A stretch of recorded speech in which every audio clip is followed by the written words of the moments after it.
I want to share a story with you, not because it's easy to tell, but because it's important. It's a story about a day that changed everything, a day when my life was plunged into a terrifying reality I never imagined. This isn't just my story, it's a testament to the human spirit's capacity for survival. It's about an abduction, a near-death experience, and the profound resilience that can emerge from the deepest darkness. I was just a teenage girl, living my life, when I became the victim of a calculated, horrifying crime. The world as I knew it ended in an instant. The moment I realized what was happening, my heart seized. There was no gradual understanding, just an immediate plunge into a terrifying reality. This wasn't a random act of impulse. It was meticulously planned, designed to strip away any chance of escape. The kidnappers had thought of everything. They had even removed the door handles from the backseat of their car. That detail, so small yet so chilling, underscored the meticulous planning behind their intent. It set a tone of absolute control, a chilling prelude to what was to come. Every instinct screamed at me to fight, to run, but I was trapped. The car became a cage, hurtling me away from everything familiar. The air was thick with a sense of dread, a suffocating weight that pressed down on me. They had taken away my freedom, my safety, and my voice. I was just a pawn in their twisted game, a victim caught in a web of their making. The calculated nature of their actions was terrifyingly clear. The car finally stopped, pulling into what looked like an abandoned gas station. The silence that followed was deafening, broken only by the pounding of my own heart. This desolate place became the stage for the escalating horror of the assault. My vulnerability was absolute, laid bare in the harsh, unforgiving light of that moment. The perpetrator's brutality was immediate and overwhelming, a stark demonstration of their complete disregard for human life. I was just a body to them, an object. Every fiber of my being recoiled, but there was nowhere to go. The world outside felt distant, unreal, as if I had been severed from it completely. I was alone, facing an unimaginable terror. The air grew heavy with fear, a suffocating blanket that threatened to consume me. I remember the cold, the dirt, the feeling of being utterly helpless. It was a nightmare unfolding in broad daylight. Then, a flicker of light in the overwhelming darkness. Headlights. A police car. My breath hitched, a desperate, silent prayer forming in my mind. It was an unexpected intervention, a sudden, impossible glimmer of hope. But that hope was fleeting, quickly turning the situation even more precarious. The kidnappers' response was immediate, their desperation palpable. The stakes, already impossibly high, suddenly skyrocketed. They were cornered, and that made them even more dangerous.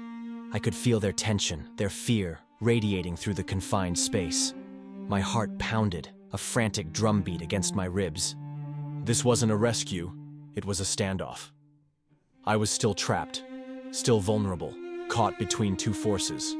The presence of the police car offered a chance, but also amplified the danger I was in. One of them leaned in close, his voice a low, menacing whisper. "Don't you dare scream," he hissed, "or you'll regret it." The threat against me was clear, a chilling reminder of their control. Then, with an almost unbelievable quickness, they began to spin their web of manipulation. They concocted a story, a false narrative designed to deceive the officer. It was a performance, chilling in its execution. They claimed I was their niece, a rebellious teenager acting out. "We just need to set her straight," they told the cop, their voices calm, convincing. It was a fabricated story, delivered with chilling precision. I watched, stunned, as the officer seemed to buy it. My voice was trapped, my truth silenced by their lies. It was a horrifying display of their cunning, their ability to twist reality. Every word they spoke felt like a betrayal, a further erasure of my identity. I was no longer just a victim. I was a prop in their elaborate deception. The helplessness was overwhelming. They painted me as the problem, the one who needed discipline. It was a cruel irony to be portrayed as the perpetrator when I was the one suffering. My reality was being rewritten before my eyes. The officer's questions were brief, his gaze seemingly accepting of their story. It was a moment of profound despair, realizing that even help could be misled, that my cries for rescue were unheard. I wanted to scream, to shatter their lies, but the threat hung heavy in the air. My silence was my only perceived option, a desperate gamble for survival. It was a terrifying calculation. They maintained their composure, their faces a mask of concern and authority. It was a masterclass in manipulation, a chilling demonstration of how easily truth can be obscured.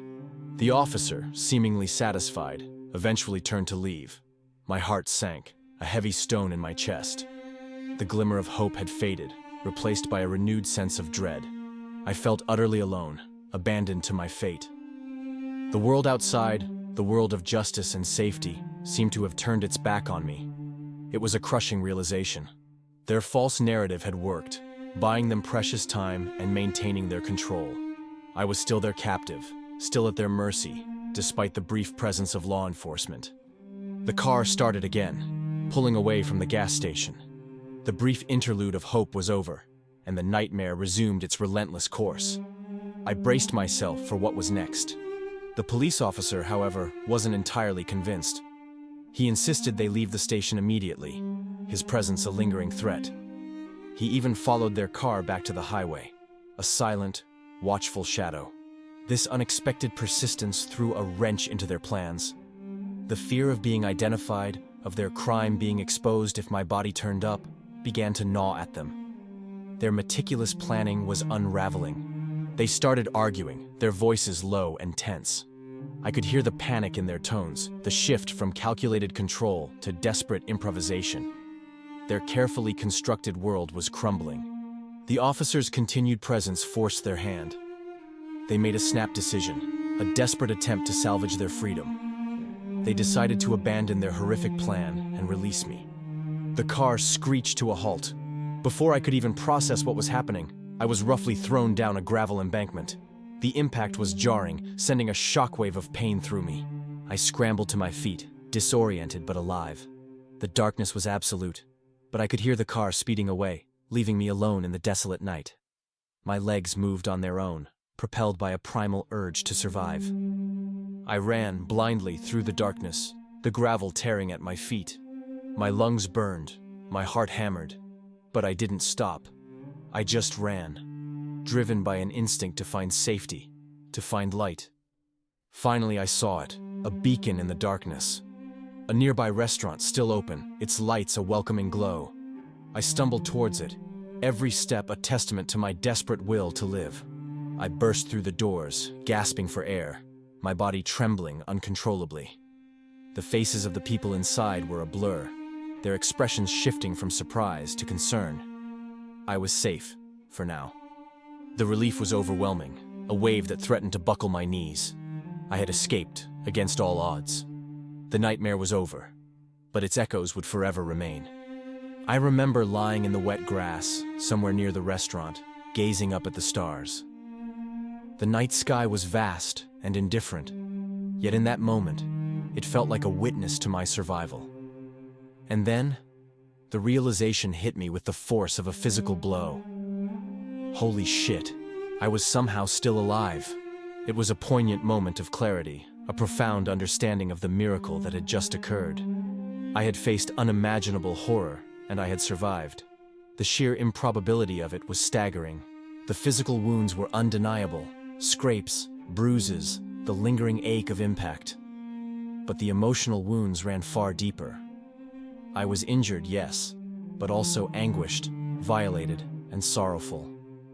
The trauma had left its indelible mark. Yet, even in that raw, vulnerable state, a different feeling began to emerge. A quiet, insistent sense of awe, a celebration of the miracle of life itself, of the sheer tenacity of the human spirit. I had been through hell, but I was still here. My body was battered, my spirit shaken, but I was unbroken. This experience, as horrific as it was, became a crucible, forging a new kind of strength within me. It taught me about the fragility of life, but also about its incredible resilience. It showed me that even when everything is taken away, the will to survive, to find a way through, remains. Healing is not linear, and the scars of trauma run deep. There are days when the memories resurface, sharp and painful. But there are also days when I feel an immense gratitude, a profound appreciation for every breath. My story is a testament to the fact that even after the darkest experiences, it is possible to find light again. It is possible to rebuild, to reclaim your life, and to discover an inner strength you never knew you possessed. To anyone who has faced their own darkness, their own impossible moments, know this: you are not alone. Your pain is valid, your struggle is real, but so is your capacity for healing. My story is a reminder that even when hope seems lost, even when the world feels utterly against you, there is always a flicker of light, a path forward. You are a survivor. You are resilient. And you are capable of finding your way back to yourself, stronger than before.